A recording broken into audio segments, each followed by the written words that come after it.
सतावा वाली गाल खोली सांद्रे वाली गाल याद करे सांद्रे वाली आखिरी में जने सांद्रे के जैसा मारे से साईं जो चर्बी करनी कोची चाक नहीं जने पुराणों भी असां वेठो रहे गली मोहम्मद बैठा है कचारी वणन पे हां वो गाल याद कई तवा जुल्म करे छो सांद्रे के मारियो चर्बी खपे तो नहीं गर्मी में वड़ा जे सांद्रा हुंदा खुशदार ने अगर ये एक बार अच्छी में न को ये सदा अच्छी में न तो मुर्दा इंदा पर बड़न था जो इनके गुरु की जबान में किरो चवना है किरो ये जे मन पकड़ जे जमारे भी जे उनके जो कुछ न करे तो एकड़े डब्बे में भी छे मोला के प्लास्टिक कटा जाना एरी कटा जो टीन हो जे जो तकड़ो हफ्ते दिन में गिरी न हो उनमें को बंद करे छड़ जे अलाए खबर जे को सोने मोगा चल भी पानी निकली वेंदी है ये जुटियां न भरपूर सही हाणे मसलो इहो मुझे माइक है मोहम्मद हसन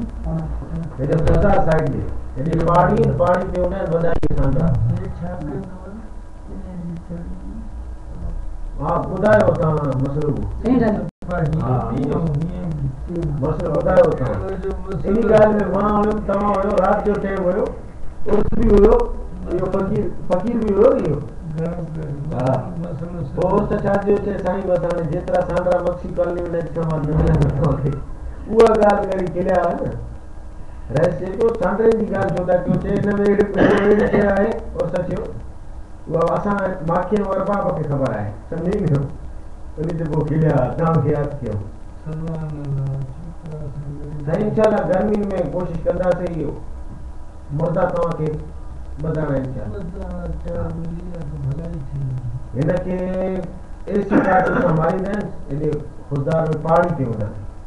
इनके वो पानी जमान में केराव चवना है तो सांडो चवना केराव चवना है पानी तो ये शिकार जो में मारी ने इनके जो बड़ा होना बात है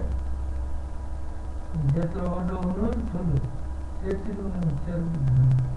इंशाल्लाह मां मां वीडियो तो हुकुम करेंगे तो ये होचे ऐसा हमने तो सही किया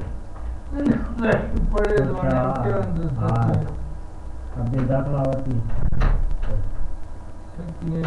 जान सत्य संतोष मोला उसने बाबा है ना